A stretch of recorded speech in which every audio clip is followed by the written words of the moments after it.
Happy Monday, everyone, and surprise, welcome to Live Weather Impact on WCNC Plus. I know normally I'm here filling in for Brad, on a Thursday or Friday, but here we are. It's Monday, and we're kicking the week off. He filled in for me this weekend because I was out of town, so here we are, best chief in the game, and I'm not just saying that. James can agree.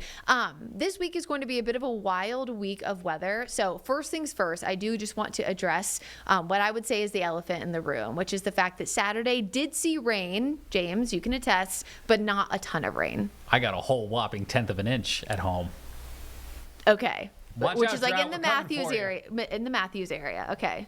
But I just want to give people some perspective here because I was not here because I was out of town. I got back yesterday, but what this shows is a positive trend that we have the ability to get rain. I know that sounds weird to say the ability to get rain, but if you watch my weather IQ that ran last Wednesday, it was about why it's so hard to get out of a drought. And essentially, if I could sum it up quickly, which I can never sum up anything quickly, but it is essentially when we're so dry, it's hard to get more rain because the air is too dry near the ground, and with no rain we reinforce high pressure and the cycle just continues to go. So we did see some of that virga, which is that rain that evaporates before it reaches the ground, but finally that meant that we had enough moisture that it outlasted the virga and outlasted the dry air, at least in a few spots. So the reason why this is important is because this shows at least a slightly positive signal as we look ahead to this week. And with that being said, let's talk about the new, now, and the next. The new is that Wednesday on the back end of our storm system that brings us early rain, there is a small chance to see a few strong storms.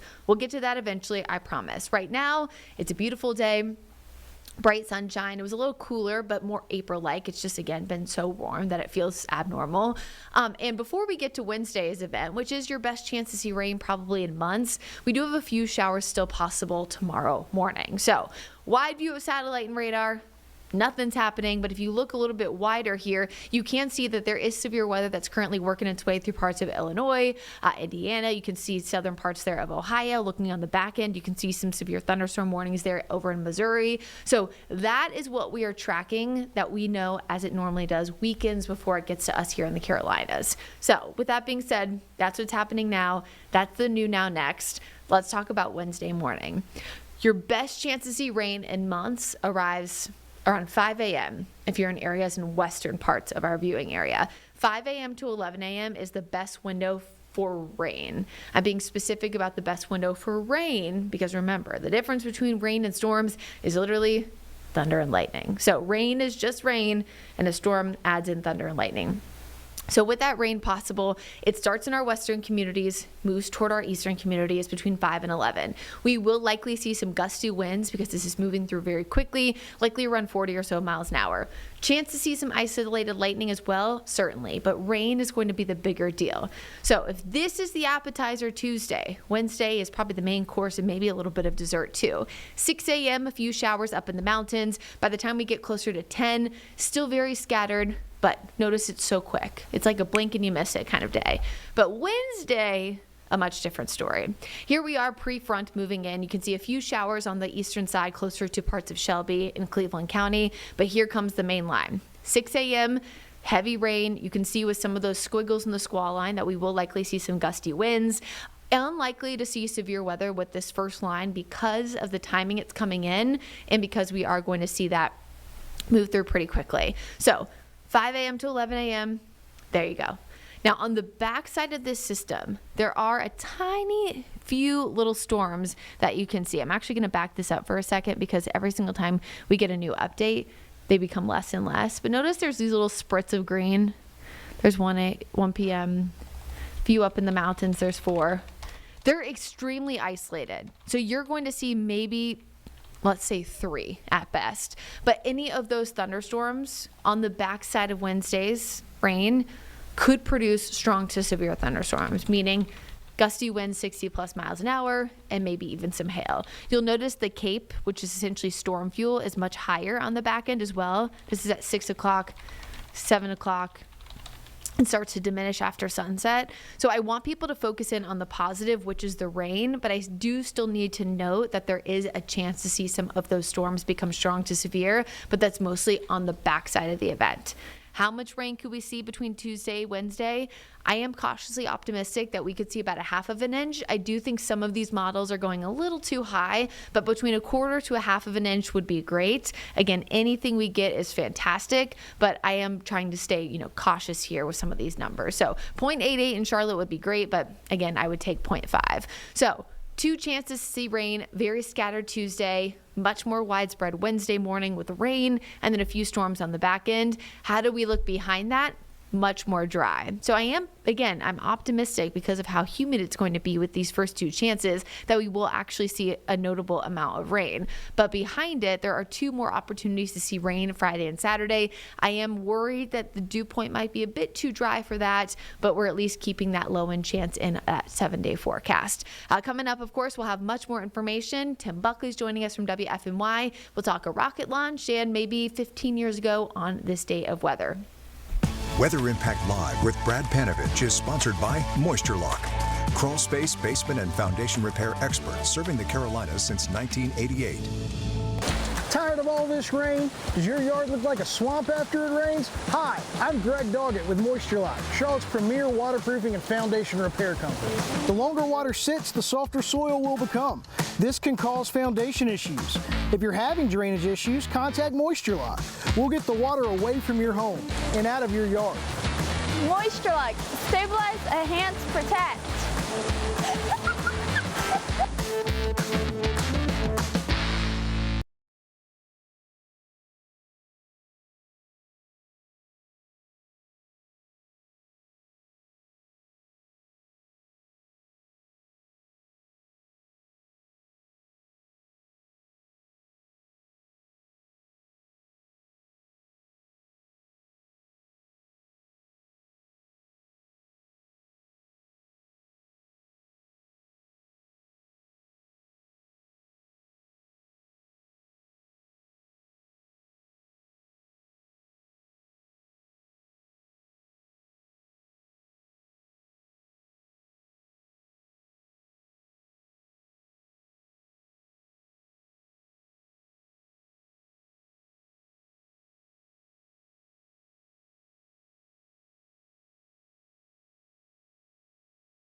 Happy Monday, Tim Buckley. Happy Monday. Hello, how are you? I'm okay. How are you? I'm actually, I'm a little tired. We went on really late for the NBA Finals last night, and so I'm a little sleepy. I went to work right after getting home from a bachelorette party, but I'm here and I'm ready to talk to you about all things weather, science, and space. How are you? Good. That sounds good. I don't think it's the finals yet, is it? Maybe not quite the finals. It's the playoffs. That's what I meant to say, but whatever. Listen, And the Hornets aren't in it, so I'm sad. Well, that's what I was going to say. If the Hornets aren't in it, what do we care? Yeah, who cares? Just kidding. We're still mourning them, and Yeah. they were doing so well, and not the case anymore. But all that being said, we're watching a lot of things today. We're watching maybe, I think, Monday is always the day we look ahead throughout the week. A couple chances of rain possibly on the way. That's something we can talk about.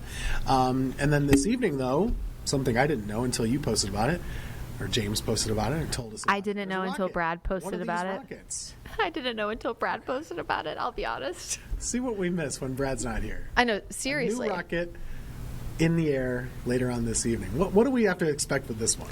Okay, so it's the ULA, which, here, let me find, I need to pull this back up on my computer because I was looking at it earlier. The ULA, what is it? It's the Amazon Leo 6, James. Yes, it's United Launch Alliance, and they are launching Amazon's competitor to SpaceX's Starlink. Yeah. So Atlas V, I will say, from being in Fort Myers before Charlotte, it produces, I think, sometimes a better view than the Starlink. This is like nothing against SpaceX. I'm just saying from like being there, I think sometimes it's a little bit more bright. It also creates, that same, what I would always say or describe as like a woof, which is like where it like goes out, That's and the then goes sound it back makes, in. too. You know what I'm saying? It goes out thick and The then comes jellyfish in. cloud? Yes, the jellyfish cloud. Good. It's tonight at 8:52. The launch window is 8:52 to 9:21. I think our weather, though, is going to be pretty good. So I know it's been a while, I think, since we've seen a really, really good view of some of those launches. So the sky's clear, which is nice. Sunset happens, a little bit after 8, just a couple minutes after 8. So it's within that hour or so window where it might still be able to capture up some of that sun that's already set over the horizon. So probably worth a peek. And we always tend to think, okay, Florida is south. I want to be looking south. It's usually a little bit more east of that, like quite a bit more east of that. Yeah. So looking east, southeast more so than south, southeast. I always say and just the look window toward is the beach. for about half an hour. Yeah, toward the beach. Right, Toward exactly. the beach. Yeah. Yeah, about a half an hour See what we window. see. Are you going to take a We'd picture? love to get some pictures. Well, I'll try. I don't know. I'll probably see if our sky camera can take a picture more so than me. Because these can be behind the trees a little bit, right? A little bit of a tough view sometimes, depending on your location. Yeah, we don't have the cool Nikons like they had on Artemis 2. Like, all I have is an iPhone, and we all know that those are never as good photo-wise as you think they are. It's like taking a picture of a firework. Worth a look. Worth a look. I hope it goes off at 8:52 on the nose, because that's what we've told people, and it's always, the waiting is not a fun part if they're delaying or anything like that. But we will let you know if it is delayed. WCNC Charlotte mobile app and WFMY News 2 mobile app. Yeah, about 2 Did you like hours from that now. ad? Keep your set an alarm. Set an Yeah, alarm. that's a great Good job. idea. Set an alarm. Okay, so that's what's happening right now. We know tomorrow morning we have a few isolated showers possible, but I feel like all eyes, Tim, are really looking ahead to Wednesday because of two distinct reasons. The early rain and then the chance to see a few thunderstorms on the backside.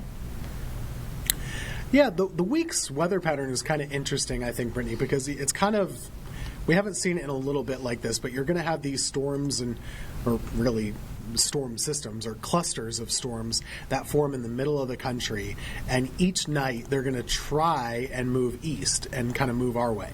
So this is going to happen tonight. This time it seems like probably most of them will fall apart. But tomorrow night into Wednesday morning, it seems like there's a better chance of them holding together. That's kind of how I'm seeing it. And that's why we think there's the best chance of rain all week is probably going to be on that Wednesday morning. So tomorrow, don't be shocked if you see a little sprinkle out there. I think, certainly if you're watching in the mountains, you might have a better chance at getting some of that rainfall early tomorrow morning, don't you think? But then Wednesday, that's probably a better opportunity of getting some of that rain in here, because that could really be some substantial downpour style rain as a possibility. The timing on it keeps flipping a little bit, but somewhere within that 5 a.m. to 11 a.m. window on Wednesday has a really good chance of getting at least some rain into all of our areas.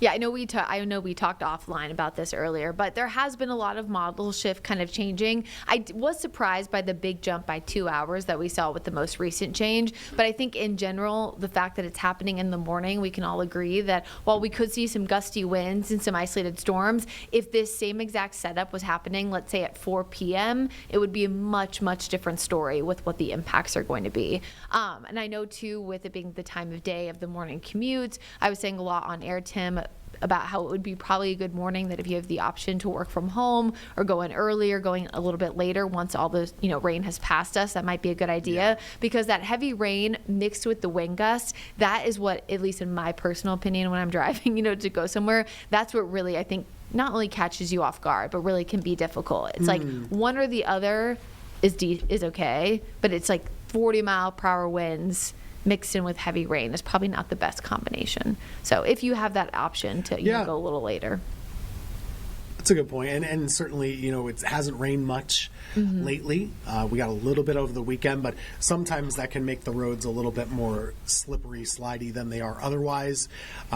We laugh when Southern California can't drive in the rain, but truly, sometimes there's just a lot of that, oil and all these other things that build up on the road over weeks and months, and then when they finally get rain, it's more slick than it is in places that get rain all the time. So we might be in that, look at this, a nice graphic here to explain what we're just talking about. Isn't that nice?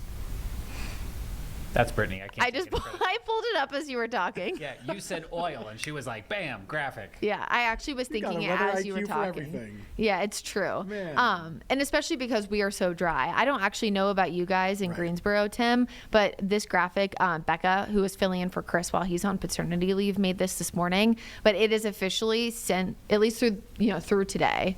Or I guess this was yesterday because, we didn't have the data for today yet. But it is the driest start to the year, essentially, in Charlotte since record keeping began. And our record keeping began in October of 1878. So, the first beginning of the year we have was 1879. But I think that is a pretty notable, notch, on our list of things that we've talked about, because I've seen a lot of stuff online, and I'm not sure if you've seen the same thing, Tim, but I've seen a ton of stuff where people have said that we are, fear mongering when we're talking about the drought. I've seen a lot of pushback after the drought special that we had last week about a video I posted of Lake Monroe, where they were talking about in my story about how people are blaming new development, but the fact that they haven't approved any new development in quite some time, and a lot of what people are saying now was something that was approved, years ago, because it takes a while to get through everything.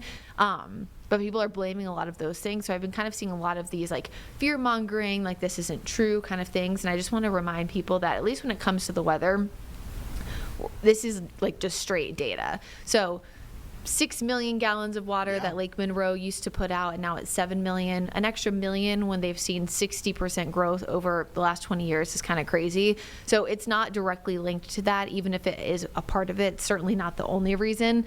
The main part is the drought, and that's what we're hearing from all the experts. That's specifically me talking about Union County. And then when it talks about people saying it's not that bad and we're not worried about it, you guys are just trying to make us scared or whatever. I think being the number one driest start to the year is pretty substantial in almost 150 years of record keeping. So these are just the stats, the data. This isn't the number one driest just because I wanted it to be. It's the number one driest because that's just the fact of the matter so far. In fact, I would take rain in 2 seconds because I'm sick of the heat, honestly. And, of course, the drought. It's very widespread, and you can look at lakes, you can look at rivers. If you don't believe them, you can listen to a local Carolina farmer. I don't think farmers have an agenda here, but they're telling us, we can't plant the crops right now, and that's because we're not getting rain, and the ground is too hard. You can't even get into it without watering it first, and then once you do that, they're not really able to germinate. So these are real issues. We were just talking to some extra farmers today about this. It's a problem, and those problems are going to mount. Now, if we can get into a pattern, though, where you are getting rain every 3 to 4 days, that's a nice way to chip into it. Eliminating the drought is not a realistic goal. That's not even the goal at this point. The goal at this point is just to get some rain. And if you can get some regular rainfall every now and then, every couple of days, then you can get to a position where you can start to mitigate some of those issues and get into a better place. We're not going to fix this drought for months, I would imagine, with how much of a hole that we have. But getting some rain chances like this, even if it's just a couple of hours of moderate to heavy rainfall on Wednesday morning, Brittany, that could be pretty nice. So we're pretty confident that Wednesday morning has a good slug of rain heading our way. What we're not so sure about is the afternoon. And so what our model is trying to figure out here is, okay, is there going to be dry weather Wednesday afternoon, or before the cold front sweeps in here, do we get any showers and thunderstorms to pop up? That's an open question right now. The problem is if you did get any storms popping Wednesday afternoon, they could be on that stronger side. They could tap into some wind energy. They might have a wind gust here or there. They might have some hail. All of those things that we haven't really had much of. The one benefit of the drought so far this spring is we've kind of gotten off scot-free for severe weather because there's not been moisture to make thunderstorms happen. So that could be something to keep an eye on for Wednesday afternoon. Yeah, and it is interesting that with the weakening line Wednesday morning, we do have some storm fuel. Like the Cape is there. It's not zero, but it's on a much lower level. But you can really see a substantial spike for those afternoon hours, especially that like 5, Sure. 6, 7 o'clock time frame. So it could literally be one of those situations, like you just mentioned, where it could be one storm. Like it literally could be one singular storm, but that storm could produce a severe thunderstorm warning, even if it's just one out of, our 22 counties that we cover, or one up, in Wilkes County up toward the Greensboro area. So just don't want people to get caught off guard, because sometimes when you have two things that are happening on the same day, I'm sure you've have the same exact thing, Tim. It's like you want people to focus on both things, but it's hard sometimes to kind of make sure that our focus is on both. So the rain, while it's probably inconvenient, it's great because, like time-wise, that is, it's great because we're under the drought. But we don't then want people to get caught off guard on the back end, like taking their kids to soccer practice or something, and all of a sudden, boom, they get a severe thunderstorm, warning, or they see lightning, and they're like, wait, I had no idea that we were going to see storms, after the main system was over. Tricky to communicate when you have a couple of those threats within the same day and within the weekend. And I think the weekend is tough too. If you had to, kind of nail us down for the weekend forecast, we'll talk more about Saturday, I think, as we go throughout the week. Some models have us dry, others have us really wet. So that's kind of an open question heading up toward the weekend. Speaking of severe weather, though, you see how much of it is happening right now across the middle of the country. Gosh, I was kind of surprised when I looked up this morning, and they've got a level 4 risk of severe weather here, especially in the St. Louis area. It doesn't appear that St. Louis is under the gun just yet, but later on tonight, they're going to be looking out for some storms that could be pretty tough. So lots to track off to our north, off to our west. They've had a pretty active couple of weeks. It seems like the storms keep hitting the same areas over and over again, whereas we are kind of, just sitting in our drought. They keep doing all sorts of storms in the same places in the Midwest. Yeah, it's like you want people to be alert, and we always say weather impact alert, but when it happens so many times, it can, I think people just get storm exhaustion, and they're just sick of, seeing it and hearing it over and over again, whether it's, a tornado or whether it's, bad hail or whatever the case is. And I know there's still tons of cleanup going on after the severe weather we had just a few days ago. So there's a lot of our local, stations that are being covered or that are covering the storm system right now. So this is just a look at some of our stations across that area. Yeah. So James pulled these up just kind of show the widespread. That's one of the benefits of our parent company, is that we have so many of these stations, spread across the country. So we can watch, their coverage in real time and get some of those, different looks and things like that. But the sky definitely looks angry, I would say, over there, and is the St. Louis. Yeah, St. Louis right now. Yeah, I think St. Louis had at least 2 tornado warnings in their metro earlier, and it looks like, based on Tim's radar, they may be gearing up for a third here soon. Oh, yeah. looks pretty busy, especially just to the north of there. So St. Louis, it's on the Illinois border. A lot of these are popping up pretty close to Springfield, Illinois, the capital over there. And we're not quite sure exactly where this storm tracker they have on the scene, but you see that just reminds me how little of that we've seen in our area. I know Brad's mentioned he's barely heard any thunder or lightning this year. I don't know about you, Brittany. It's been pretty quiet, right? Like we just haven't had thunder or storms in the Carolinas hardly at all. Yeah, no, it has been very quiet. I think I've heard thunder like one time this year, and it was it was the week where we had the tornado like on a Monday up in Noda in Charlotte, and it was the Thursday before. We had some of those early morning storms, honestly kind of like what we're seeing this upcoming Wednesday, where they came in so early that we had some storms, but it was mostly rain and gusty winds, and it was kind of in and out quickly. I think that's something too people might be a little bit surprised by, as I think that Wednesday morning's rain, while it is going to be, it looks widespread that everyone sees a drop, it's going to move through pretty quickly. So it's not like a cold air damming setup where it's raining off and on for the entirety of the day. Yeah, I think that's true. It'll be pretty short, a couple hours probably or so, and then you kind of go back about your business, and we watch and wait to see what happens Wednesday afternoon. So right now, just kind of watching that time frame, and we'll have a better idea on that as we get a little bit closer. But always a good idea to be alert, have your severe weather plan just in case this time of year. But looks like a low threat as of now for Wednesday, and we're hoping we get a lot of rainfall. I would love to get up just about a half an inch. I'd be happy. I was saying the same thing. Our current model has like 3/4 of an inch, in Charlotte. And I was like, I think this is a little bit optimistic. I would take 1/4 of an inch to half of an inch, because even that by itself, as you know, Tim, it shows a positive pattern change of the fact that it's at least wet enough that we can get rain. Sure. Because we saw that Saturday where a lot of that dry air ate up a lot of that rain before it finally reached the ground. So it sure did. And we've already lowered the wildfire risk a little bit, so we want to keep on continuing to do that. That would be good. Yeah, it's pretty low for the majority of the week. Drought, of course, still a concern. We'll be back same time, same place tomorrow, Tim, and we'll have a much better idea of time frame exactly when it comes to those Wednesday storms. Look for the rocket.